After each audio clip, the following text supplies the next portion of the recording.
Mahmood Naveed Malik, Fire Stone News के साथ। मैं इस वक्त मौजूद हूँ इस्लामाबाद के अंदर। यहाँ पे आज क्लाइमेट चेंज के इश्तराक से एक वर्कशॉप का इनेकाद किया गया, जो मीडिया ट्रेनिंग वर्कशॉप थी बेसिकली। हमारे साथ इस मौजूद हैं जो जिन्होंने पार्टिसिपेट किया यहाँ पे, फ़रीद साहब जो सीनियर जर्नलिस्ट भी हैं और एंकर पर्सन हैं। थोड़ी सी हम बात करेंगे इनसे कि ये जो बेसिकली जो वर्कशॉप थी, ट्रेनिंग वर्कशॉप, जो क्लाइमेट चेंज डेफिनेटली बड़ी तेज़ी से चेंज हो रहा है पूरी दुनिया में, पाकिस्तान में भी इसके इम्पैक्ट पड़ रहा है, तो थोड़ी सी इनसे बात करेंगे। जी सामने। वालेकुम अस्सलाम। अच्छा, आप हमें बताएं सर कि ये जो बेसिकली ट्रेनिंग वर्कशॉप थी, इस पे थोड़ा सा बताएं कि जो बेसिकली होता यही है कि जर्नलिस्ट जो है वो, आप भी एक सीनियर जर्नलिस्ट हैं और एंकर पर्सन है, तो डेफिनेटली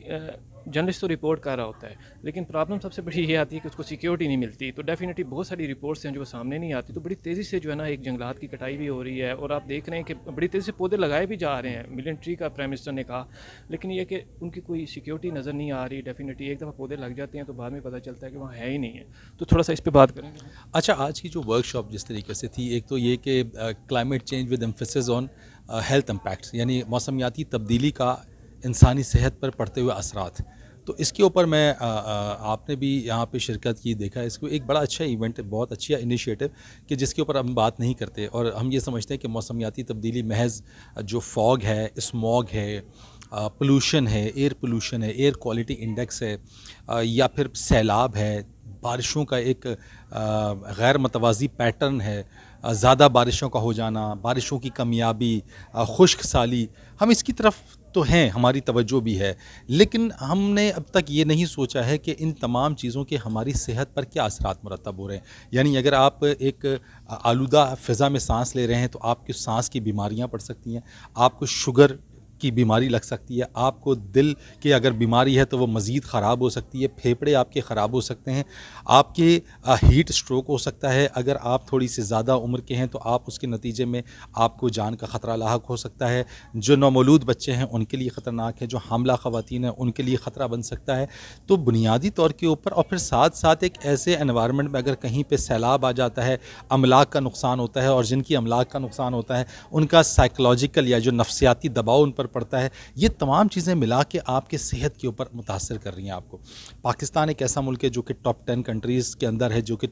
मौसमियाती तब्दीली से बहुत मुतासर है। अब बात यह है कि इन तमाम चीज़ों को समझने की ज़रूरत है, और यही इस वर्कशॉप का बुनियादी मकसद भी था कि आपको और यहाँ के शुरा को वो बावर कराया जाए कि ये मौसमियाती तब्दीली हमारे सेहत को किस तरीके से मुतासर कर रही है। मैं समझता हूँ कि ये एक बहुत बड़ा एक मौजू भी है, एक बहुत बड़ा पहलू भी है, जिसको उजागर आपको करना चाहिए, मुझे करना चाहिए, और लोगों तक इस बात को पहुंचाना चाहिए कि आपकी सेहत किस तरह से मुतासर हो रही है। यानी लोगों को सेहत के हवाले से जो उनकी मुतासर करने के हवाले से चीज़ें, वो इस हद तक है कि अगर आपकी ग़िज़ा ठीक नहीं है, आप एक्सरसाइज नहीं कर रहे, आप जो है वो अपनी सेहत का ख्याल नहीं रख रहे, खाने पीने में अगर आप तवाज़ुन नहीं रख रहे। लेकिन शायद लोगों को अभी ये नहीं मालूम है कि जब आप एक ऐसी फ़िज़ा में सांस ले रहे हैं जो कि आलूदा है, आप एक ऐसे एनवायरनमेंट में सांस ले रहे हैं जो कि आलूदा है, आप एक ऐसे मुल्क पे ज़िंदा रह रहे हैं जो कि मौसमियाती तब्दीली में से मुतासरा ममालिक में 5वें नंबर के ऊपर है, और उससे आपकी सेहत पे क्या असरात मुरतब पड़ रहे हैं। तो मैं समझता हूँ ये एक बहुत ही परेशान होने वाली बात है। आपको परेशान होना चाहिए, घबराना चाहिए कि आपको इस ऐसे एनवायरनमेंट में और ऐसे माहौल में आप सांस ले रहे हैं। तो मैं समझता हूँ जो आपने बिलियन ट्री सुनामी की जहाँ तक बात की है, वो एक प्रोजेक्ट है, और यकीनन उसका चेक एंड बैलेंस रखना हुकूमत का काम है, हुकूमत उसको कर रही है। लेकिन अगर उसके अंदर कहीं ना कहीं कोई ऐसा फ्लॉ भी है कि आपकी बात दुरुस्त है कि हम देख रहे हैं कि एक तरफ दरख्त लग भी रहे हैं तो दूसरी तरफ दरख्त काटे भी जा रहे हैं। तो मैं समझता हूँ कि अगर पुराने दरख्तों को काट के आप नए दरख्त लगाएंगे तो एक दरख्त बनने में 40-50 साल का अरसा लगता है। तो आप पुराने दरख्तों को काटने से रोकें और नए दरख्तों को साथ साथ लगाएं, तब जाके आपका माहौल और मौसम जो है वो बैलेंस होगा। लेकिन अगर आप अपने पुराने दरख्तों को काटते रहेंगे और आप अपने नए दरख्तों को लगाते रहेंगे, आपका फ़ायदा ज़रूर होगा, आप टारगेट ज़रूर अचीव करेंगे, आप ये दावा ज़रूर कर लेंगे कि आपने 1 अरब दरख्त लगा लिया। आप दुनिया को ये ज़रूर दिखा सकेंगे कि पाकिस्तान ने क्लाइमेट चेंज में बेहतरी लाने के लिए बहुत अहम किरदार अदा किया। आप दुनिया को ये बताने के लिए ज़रूर काबिल हो जाएंगे कि ये देखें हमने यहाँ पे जंगलात को उगाए। लेकिन आप साथ साथ इस बात के लिए भी तैयार रहिए कि आपने जो पुराने दरख्त काट दिए हैं,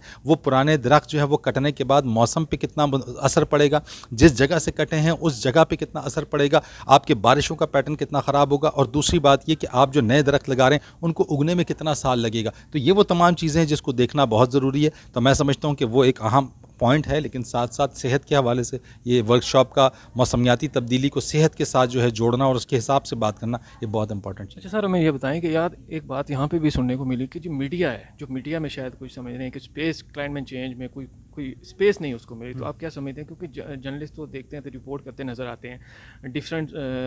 क्लाइमेट चेंज के ऊपर देख रहे हैं, उनकी रिपोर्ट्स भी होती, तो आप क्या समझते हैं कुछ ये? नहीं, देखें, ये बात बिल्कुल भी नहीं है कि स्पेस बिल्कुल नहीं मिल रही है, लेकिन अभी प्रायोरिटी नहीं है। बात ये हुई कि क्लाइमेट चेंज के ऊपर अभी भी मीडिया के अंदर जो स्टोरीज़ हैं उनको वो प्रायोरिटी उस तरह से हासिल नहीं है जिस तरीके की सियासत से मुताल्लिक़ ख़बरों को हासिल है, जिस तरीके से दीगर जो ख़बरों में जो चीज़ें रहती हैं, जुडिशरी की ख़बरें हैं, पॉलिटिक्स की ख़बरें हैं, हुकूमत के हिलने जुलने की ख़बरें हैं, अपोजिशन की ख़बरें हैं, यानी सियासत से मुताल्लिक़ जो ख़बरें हैं। लेकिन मैं समझता हूँ कि हमारा इम्पॉर्टेंट जो एलिमेंट है जिसको समझने की ज़रूरत है कि उसके साथ साथ एनवायरनमेंट और क्लाइमेट चेंज को मज़ीद जगह मिलनी चाहिए, मज़ीद उस पर रिपोर्टिंग होनी चाहिए, मज़ीद उस पर प्रोग्राम्स होने चाहिए, मज़ीद उसमें लोगों तक आगाही पहुंचानी चाहिए। और दूसरी बात ये कि जो कुछ हो रहा है उसके अंदर क्लाइमेट चेंज एक ऐसी चीज़ है जिसको आप रोक नहीं सकते, ये आना है, ये कुदरती अमल भी है और इंसान की पैदा करदा जो मामलात हैं उसका नतीजा भी है। लेकिन साथ साथ उसको आप अडाप्ट कर सकते हैं, उसको मिटिगेट कर सकते हैं, उससे निबर्द आज़मा होने के लिए आप उसको स्लो डाउन कर सकते हैं कि इसको कैसे कम किया जा सकता है। जी, ये थे हमारे साथ फरीद साहब, जो सीनियर जर्नलिस्ट भी एंकर पर्सन है। उनका भी यही कहना है कि मीडिया तो अपना रोल प्ले कर रहा है, तो इसमें शायद समझते हैं कि गवर्नमेंट को थोड़ा सा रोल प्ले करने की ज़रूरत है अपना रोल, और हो सकता है कि इसमें क्लाइमेट चेंज जो बड़ी तेज़ी से जो है चेंज हो रहा है, तो डेफिनेटली इस पर काम करने